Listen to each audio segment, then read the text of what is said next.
मिठा महबूब वट के महल में मानती वजती मिठा महबूब वट के महल में मानती वजती कपही कंद कद मनता कपही कंद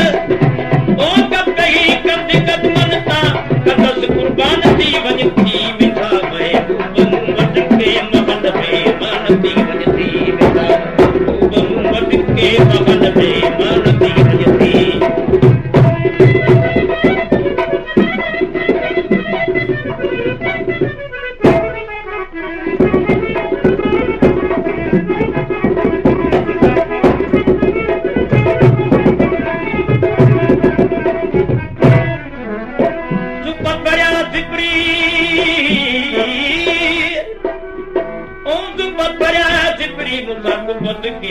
तोरे घणे ॾींहणे गॾी माण्हू वञनि मरियो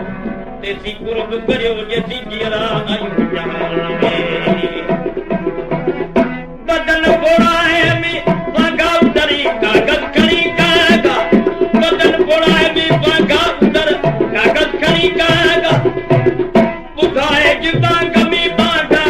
ॿुधाए जिबाग में बागा जतू चए जान थी वञ थी मिठा भई वट के महल मेहमान थी वञती मिठा महबूब वट के महल मेहमान थी वञती अख कपही कद कद मनता कपही कंद कपही कद कद मनता कंदस कुर्बान थी वञती मिठा महबूब वट के महल मेहमान थी वञती मिठा महबूब वट के महल मेहमान थी वञती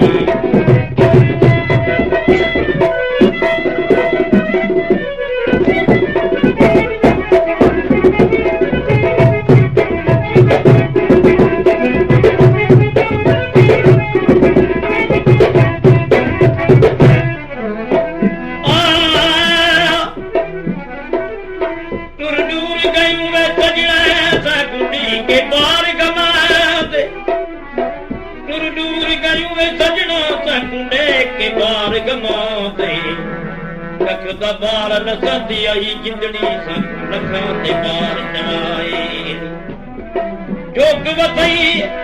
जोग वतई बरीद चला साडे हसदे नहीं नवाए हणी कद हथ न हथ वारे तुंहिंजो हथ पियो ही उठारे हणी कद हथ न हथ वारे तुंहिंजो हथ पियो ही उठारे मिठा महबूब तो मारे मिठा तो मारे मरा तब मान थी वजती मिठा महबूब वट के महल में मानती वजती मिठा महबूब वट के महल में मानती वजती कबे कंद कद मनता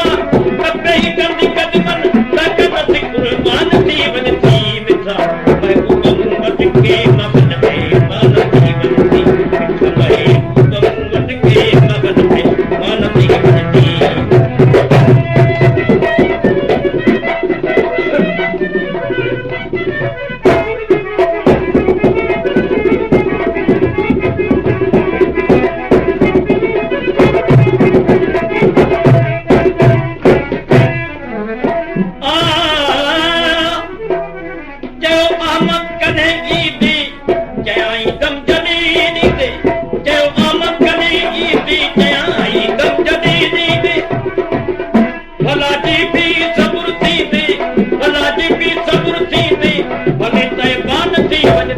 मिठा महबूब